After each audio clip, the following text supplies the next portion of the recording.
काठमाडौँ उपत्यका मेयर्स फोरमको आज एउटा आपतकालीन हामीले बैठक बस्यौँ। त्यो बैठकको निर्णयलाई चाहिँ हामीले यहाँहरूलाई सुसूचित गराउनको निमित्त यो बैठकको यो एउटा प्रेस मिटको व्यवस्थापन गरेका छौँ। यसमा यहाँहरू आइदिनुभयो, यहाँ सबैलाई धेरै धेरै धन्यवाद छ। अब हाम्रो कार्यक्रम लामो छैन, एकदमै छोटो छ। यो भनेको चाहिँ अहिले आज हाम्रो काठमाडौँ उपत्यका मेयर्स फोरमको बैठकबाट भए गरेको निर्णयको चाहिँ जानकारी यहाँलाई गराउने हो। त्यसको निमित्त हामीले प्रेस विज्ञप्ति एउटा तयार गरेका छौँ। त्यसको कन्टेन्टमा चाहिँ यहाँहरूलाई कुनै कुरा सोध्ने गर्नु छ, फर्दर क्ल्यारिफिकेसन गर्नु छ भने यहाँको तर्फबाट चाहिँ सोध्ने गर्नुहोस्, हामी चाहिँ क्ल्यारिफाई गर्छौँ। काठमाडौँ भ्याली मेयर्स फोरमको बैठकमा चाहिँ अब उपस्थापी मेयर साहबहरू निकै बेफुर्सद हुन्छौँ, तरै पनि हामी यति मेयर साहबहरू र गाउँपालिकाको अध्यक्षज्यूको उपस्थिति छ। यहाँले सोध्नुहुने प्रश्नहरूको चाहिँ हामीले जवाफ दिने कोसिस गर्नेछौँ है त। यो भन्दै गर्दा मैले यहाँको अगाडि चाहिँ यो आजको प्रेस विज्ञप्तिलाई चाहिँ हामी रिड आउट गर्छौँ। आजको प्रेस विज्ञप्ति यस प्रकार छ। काठमाडौँ उपत्यकाभित्र रहेका स्थानीय तहका प्रमुख, उपप्रमुख, गाउँपालिकाका अध्यक्ष र उपाध्यक्षहरूको सञ्जाल काठमाडौँ उपत्यका मेयर्स फोरमको आकस्मिक बैठक आज मिति 2083-5-19 सम्पन्न भएको छ। मेयर्स फोरमको आकस्मिक बैठकले प्रधानमन्त्री सम्माननीय बालेन्द्र शाहलाई भेटेर फोहोर व्यवस्थापन लगायत समसामयिक विषय अवगत गराउने निर्णय गरेको छ। प्रधानमन्त्री सम्माननीय बालेन्द्र शाहसँग जति सक्दो छिटो भेटघाटको समय मिलाई फोहोर व्यवस्थापन, सडक बत्तीको शुल्क व्यवस्थापन, स्थानीय तहले प्रयोग गरिरहेको जग्गाको भोगाधिकार र फोहोर व्यवस्थापनका लागि जग्गा व्यवस्थापन लगायतका विषयमा प्रधानमन्त्रीको ध्यानाकर्षण गराउने बैठकले निर्णय गरेको छ। प्रधानमन्त्रीसँग हुने भेटघाटमा 2083-5-5 सिंहदरबारमा भएको फोहोर व्यवस्थापन सम्बन्धी बैठकमा फोरमका पदाधिकारी र सदस्यहरूमाथि माननीय सांसद आशिका तामाङबाट भएको दुर्व्यवहारप्रति घोर आपत्ति समेत जनाइएको छ। काठमाडौँ उपत्यका मेयर्स फोरमले यसअघि हालका प्रधानमन्त्री सम्माननीय बालेन्द्र शाह र काठमाडौँ महानगरपालिकाका प्रमुख हुँदाको बखतदेखि नै उपत्यकाभित्रको फोहोर व्यवस्थापनको लागि तत्कालीन सरकार र नेपवेस्ट बीच भएको सम्झौता कार्यान्वयन गर्न वा सम्झौता खारेज गरेर फोहोर व्यवस्थापनको लागि मार्ग प्रशस्त गर्न समेत फोरमको बैठकमा पटक छलफल हुँदै आएको थियो। विशेष गरी उपत्यकाभित्रको फोहोर व्यवस्थापन 3वटै तहका सरकारको साझा सरोकारको विषय भएको हामी सबैलाई अवगत नै छ। यो विषयलाई दीर्घकालीन रूपमा समाधान गर्न स्थानीय सरकार सदा कटिबद्ध रहेको बेहोरा समेत जानकारी गराउँदछौँ। धन्यवाद। अब यो विषयमा चाहिँ संविधान र स्थानीय सरकार सञ्चालन ऐन 2074ले चाहिँ फोहोरको व्यवस्थापन गर्नको लागि मतलब यो चाहिँ स्थानीय तहको जिम्मेवारी हो। तर काठमाडौँ भ्यालीभित्र 18वटा नगरपालिकाहरू छन्। प्रत्येक नगरपालिकाहरूले चाहिँ आफ्नो फोहोर प्रशोधन केन्द्र बनायो भने कस्तो होला? यो चाहिँ मतलब सम्भवको कुरा होइन, धेरै गाह्रो छ। त्यसकारणले गर्दाखेरि यो चाहिँ 2062 सालमा नेपाल सरकारले तत्कालीन अवस्थामा काठमाडौँ भ्यालीभित्र 7वटा नगरपालिकाहरू थिए। त्यो 7वटा नगरपालिकाले त आफ्नो चाहिँ फोहोर व्यवस्थापन चाहिँ आफ्नै ठाउँ गाउँमा राखेर गर्नु आवश्यक छैन, तसर्थ हामीले चाहिँ सिसदोलमा यसको व्यवस्थापन गर्छौँ भनेर त्यो 7वटा तत्कालीन नगरपालिकालाई पनि एउटा फोहोर मैला व्यवस्थापन केन्द्रको व्यवस्थापन नेपाल सरकारले 2062 सालमा गरेको हो। तर अहिले गएर त्यसको चाहिँ मिसम्यानेजमेन्ट अर्थात् त्यसको चाहिँ व्यवस्थापन चुस्त र दुरुस्तसँग सङ्घीय सरकारले गर्न नसकेको कारणले अहिले समस्या चाहिँ सिर्जना भएको हामीले महसुस गरेका छौँ। अहिले काठमाडौँमा 74 सालपछि यहाँ चाहिँ 18वटा नगरपालिका 74 सालको चुनावको निमित्त यहाँ चाहिँ 18वटा नगरपालिकाहरूको व्यवस्थापन गरियो र 62 सालमा 72 सालमा चाहिँ 62 सालमा जुन संविधान बन्यो त्यसको चाहिँ मतलब एकल अधिकार 72 सालमा जुन संविधान बन्यो त्यसको चाहिँ फोहोर मैला सम्बन्धी एकल अधिकार चाहिँ स्थानीय पालिकाहरूलाई दिँदै गर्दा त्यो 62 सालमा गरिएको जुन डिजाइन 62 सालमा गरेको जुन व्यवस्थापन छ त्यसलाई चाहिँ मध्यनजर राखेर अगाडि बढ्नुपर्ने मान्छेले छ तर यसमा चाहिँ त्यसको खासै व्यवस्थापन गरेको चाहिँ देखिएन र संविधानमा उल्लेखित भए बमोजिमले चाहिँ यो स्थानीय पालिकाहरूको जिम्मेवारी हो भन्दै गर्दा यो काठमाडौँ भ्यालीभित्रको 18वटा पालिकाले यसको व्यवस्थापन कसरी गरिन्छ त भन्ने नै मूल प्रश्न त्यो हो। तसर्थ हामीले नेपाल सरकारलाई धेरै अगाडिदेखि नै हाम्रो यो पहिलो इलेक्सन 74 सालमा भयो लगत्तै हामीले चाहिँ नेपाल सरकारको ध्यान चाहिँ आकृष्ट गर्दै आइरहेको सन्दर्भ छ र नेपाल सरकारले 2011 जुन महिनामा फिनिस कम्पनी र नेप वेस्ट भन्ने कम्पनीसँग एउटा सम्झौता गरेको छ र त्यो सम्झौता बमोजिम यो काठमाडौँ भ्यालीभित्रको फोहोरको व्यवस्थापन निज कम्पनीले गर्ने भन्ने थियो छ तर यसको चाहिँ अहिलेसम्म पनि यसको कार्यान्वयन भइ नसकेको अवस्थामा हामी नगरपालिकाहरूलाई यसले चाहिँ ज्यादै नै अप्ठ्यारो पारेको छ हम्मे पारेको छ। यसको एउटा उदाहरणको रूपमा यो सम्झौता अहिलेसम्म पनि कायमै रहेको अवस्थामा कुनै पनि पालिकाले भ्यालीभित्रको कुनै पनि पालिकाले आफ्नै किसिमको छुट्टै फोहोरको व्यवस्थापन हामी गर्छौँ भनेर कुनै पनि प्लान कुनै पनि इक्विपमेन्ट खरिद कुनै पनि टेन्डर गर्दाखेरि हामीलाई चाहिँ मुद्दा परिरहेको छ। कारण नेपाल सरकारले गरेको जुन सम्झौता छ त्यो सम्झौतामा चाहिँ त्यो सबै जिम्मेवारी चाहिँ नेपवेस्ट र फिनिस कम्पनीसँग रहेको छ। त्यसले गर्दाखेरि नेपाल सरकारले चाहिँ के त्यो सम्झौतालाई यस हाँ भनेर लागू गरिदियोस् हामीलाई एकदमै हामी सहर्ष रूपमा स्वीकार गर्छौँ कि ना भनेर नो भनेर चाहिँ क्यान्सल गरोस् त्यसपछि हामी आफ्नै व्यवस्थापन गर्छौँ बस कुरा यति हो। तर त्यो नहुँदै गर्दा हामीलाई चाहिँ धेरै गाह्रो पर्यो। तसर्थ यसमा चाहिँ हामीले नेपाल सरकारको ध्यान धेरै अगाडिदेखि नै आकृष्ट गर्दै आएकोमा अहिलेसम्म पनि त्यो चाहिँ निराकरण भइ नसकेको अवस्था छ एउटा कुरा। अनि दोस्रो कुरा चाहिँ के त भन्दाखेरि हामी स्थानीय पालिकाहरूसँग जग्गाको अधिकार छैन, संरक्षण गर्ने अधिकार हाम्रो छ ऐलानी जग्गा प्रति जग्गा, तर हामी आफैले पनि स्वयं त्यो जग्गा चाहिँ भोगाधिकार अथवा आजकलको कन्टेक्स्टमा कुरा गर्ने हो भनेदेखि चाहिँ नेपाल सरकारबाट लिज आउट नलिकन हामीले त गर्न सकिँदैन। तर यो भोगाधिकार गर्नु भोगाधिकार पाउनु लिज आउट गरेर लिनु भनेको चाहिँ महाभारत छ।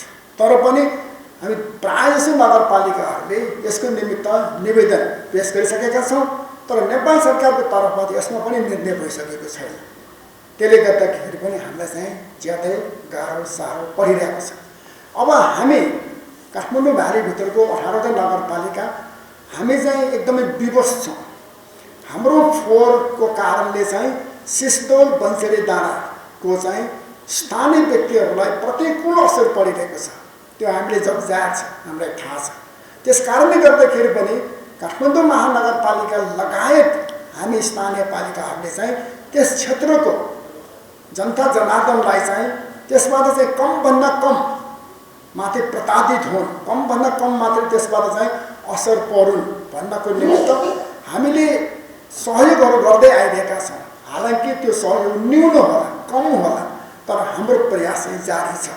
तसर्थ हाम्रो कारणले चाहिँ त्यस भेगको जनताहरूलाई जुन किसिमले चाहिँ नराम्रो भइरहेको छ त्यो प्रति त हामी क्षमा प्रार्थी छौँ नै, तर यो चाहिँ हाम्रो काबुभन्दा बाहिरको कारण यो चाहिँ बुझ्दिनु पर्यो। हाम्रो काबुभन्दा बाहिरको कारणले गर्दाखेरि यो अवस्था निस्किरहेकोमा हामीले नेपाल सरकारले भनेका छौँ यो समस्या समाधान गरिदिनुहोस् किनभनेदेखि त्यहाँ जग्गा अधिग्रहण गरेको 1792 रोपनी जग्गाको लाल पूर्जा नेपाल सरकारसँग छ, हामीसँग कोही कुनै स्थानीय पालिकासँग छैन। तसर्थ त्यसको पनि व्यवस्थापन गर्नुहोस्। त्यो व्यवस्थापन गर्दै गर्दा त्यहाँ लाग्ने लागतको लागि चाहिँ स्थानीय पालिकाहरू सबै तयार छन्। दामासाईले त्यसको चाहिँ व्यवस्थापन गर्नको लागि, दामासाईले चाहिँ त्यसको चाहिँ कस्ट बियरिङको निमित्त। तसर्थ यो कुरा भइरहेको चाहिँ छैन। तसर्थ अहिले हामीले यो विषयमा चाहिँ जोरदार नेपाल सरकारलाई हामी माग गर्दैछौँ र पुनः पनि गर्छौँ। अब प्रसङ्ग निस्कियो अस्ति भदौ 5 गते सिंहदरबारमा भएको बैठक। त्यो बैठकको आह्वान यो सङ्घीय पूर्वाधार मन्त्रालयले चाहिँ बोलाइएको र एकदमै छोटो समय दिएर बोलाइएको थियो। भोलि बैठक छ। आज बेलुकी मैले त्यो खबर पाउँदाखेरि 4 साढे 4 बजे खबर पाएँ। तर पनि यो महत्त्वपूर्ण विषय भएको हुनाले हामी चाहिँ गयौँ।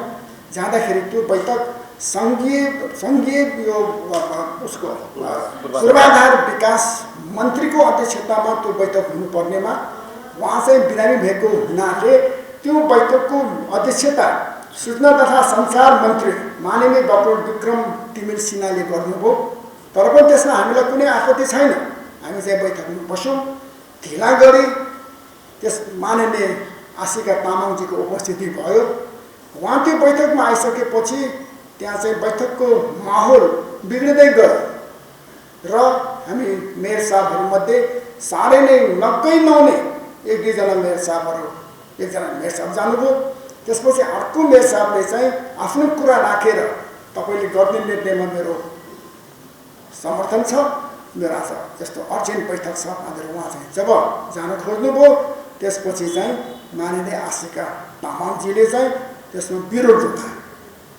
विरोध जनाउँदाखेरि अलि सभ्य शैलीमा नभइदिनुहोस् न, तपाईँहरूकै काम हो यो, तसर्थ तपाईँहरू बस्दिनुहोस् भनेर भनेको भए राम्रो हुन्थ्यो।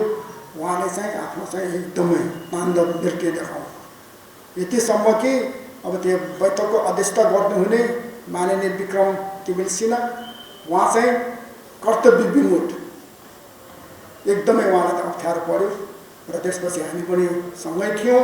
अब हामीले उहाँलाई रोक्न लाख प्रयास गऱ्यौँ तर हामीले सकेनौँ।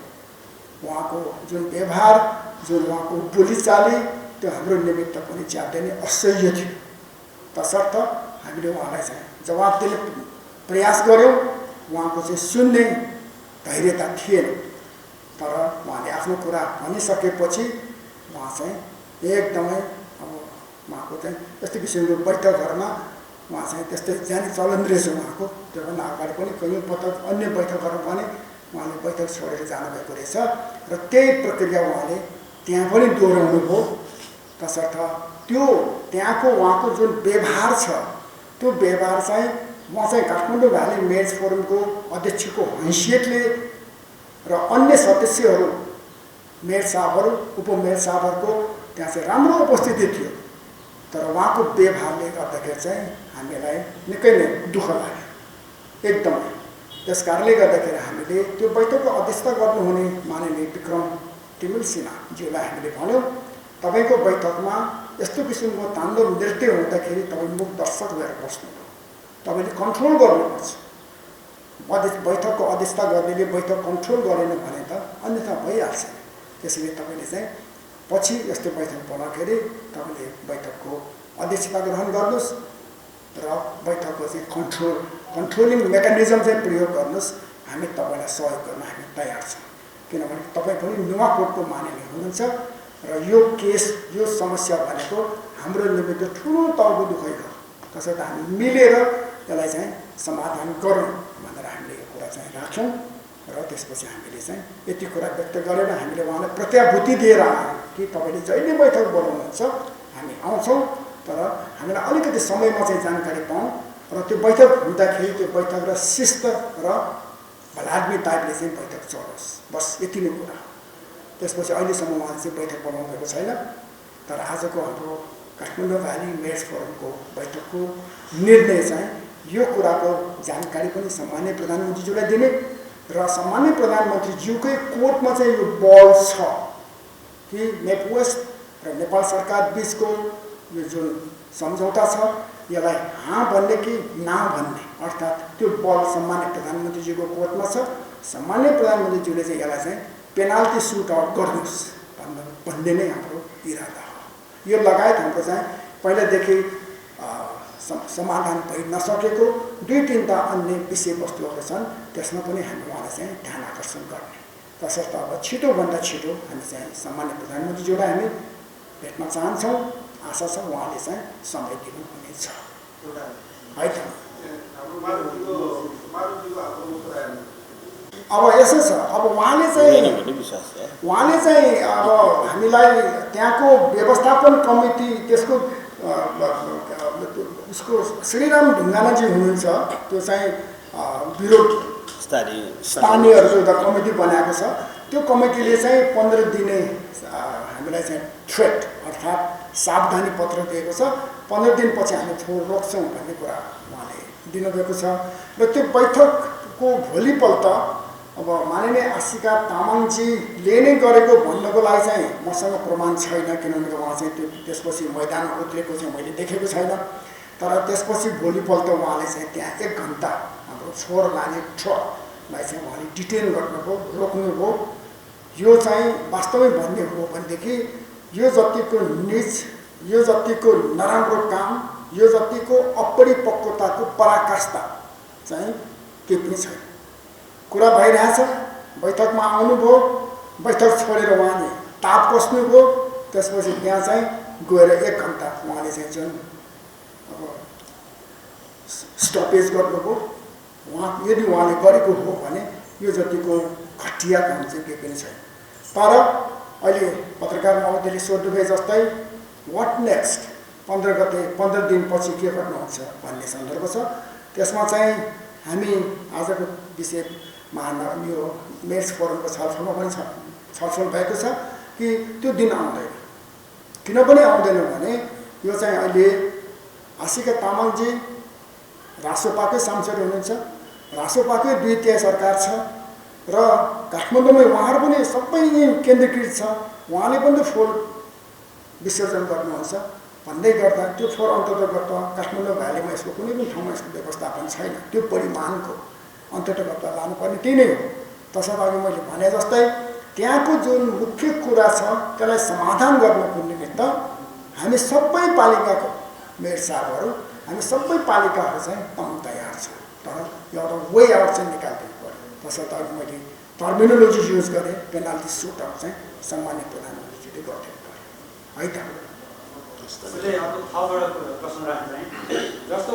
सान्दर्भिक प्रश्न यहाँले सोध्नुभयो मलाई जहाँसम्म लाग्छ यसको अचुब जवाफ दिन चाहिँ मिल्दैन तर हामीले चाहिँ नेपाल सरकारलाई आश्वस्त र विश्वस्त तुल्याउँदै आएको सन्दर्भ के छ भने त्यहाँ चाहिँ वैज्ञानिक तवरले चाहिँ यसको अध्ययन गरौँ अनुसन्धान गरौँ निष्कर्ष निकालौँ त्यो निष्कर्ष चाहिँ कार्यान्वयन गरौँ त्यो कार्यान्वयन गर्दाखेरिको लाग्ने लागतमा चाहिँ हामी पनि सहभागी हुन्छौँ यो चाहिँ हामीले दिन नम्बर 1 देखि नै भन्दै आइरहेको सन्दर्भ छ तसर्थ यसको चाहिँ सबै अहिलेको सुरुवाती ओनरसिप भनेको सङ्घीय सरकारले नै लिनुपर्छ सङ्घीय सरकारले यसको ओनरसिप लिएर कार्य गरेको खण्डमा मलाई जहाँसम्म लाग्छ अलिकति समय लिएला तर हामी निर्गोलमा पुग्छौँ तर अहिलेको सन्दर्भमा चाहिँ जे जति त्यहाँ चाहिँ मतलब त्यहाँको जनता जनार्दनले चाहिँ प्रताडित भइराख्नु परेको छ त्यसको निमित्त हामी त ज्यादै हाम्रो आवर ह्यान्ड्स आर टाइट हामीले चाहिँ ठ्याक्कै यही गर्ने भने चाहिँ हामीले भन्न सक्ने अवस्था छैन तर हामीले सक्दो किसिमको सहयोग चाहिँ अहिले पनि गर्दै आइरहेका छौँ हालाकि त्यो सहयोगको परिमाण चाहिँ थोरै होला ठाउँमा पुगेन होला अथवा अलिकति त्यसको चाहिँ मतलब इपी सेन्टरमा पुग्नुपर्नेमा चाहिँ पुगेन होला त्यो आफ्नो ठाउँमा छ तर हाम्रो सहयोग चाहिँ निरन्तर रूपमा जारी रहेको कुरा चाहिँ मैले यहाँ समक्ष जानकारी गराएँ र जबसम्म त्यसको त्यहाँको त्यो सेटलमेन्टलाई चाहिँ रिलोकेट गर्ने अन्यत्र सार्ने भन्ने कुरा छ यसमा चाहिँ मलाई जहाँसम्म लाग्छ त्यो डिपिआरमा पनि यसको चाहिँ व्यवस्थापन गरेको हुनुपर्छ कथम कदा चाहिँ छैन भने त्यो सेक्सनमा अझ पनि एकचोटि चाहिँ थप चाहिँ अध्ययन गरेर त्यहाँ चाहिँ वैकल्पिक व्यवस्थापन गर्नुपर्छ किनभने त्यो फोहोर र मानव एकै ठाउँमा बस्न मिल्दैन कि त फोहोर बसोस् कि त बस्ती बसोस् बस यो कुरामा पनि हामीले चाहिँ नेपाल सरकारलाई भनिरहेका छौँ कि त्यसमा पनि नेपाल सरकारले जस्तो किसिमको अध्ययन गरेर त्यसको निर्गुण निस्किन्छ त्यसमा हाम्रो तर्फबाट सहयोग रहनेछ है त ल यहाँहरू सबैलाई धेरै धेरै धन्यवाद आइदिनुको तपाईँहरू सबैलाई चाहिँ धेरै धेरै धन्यवाद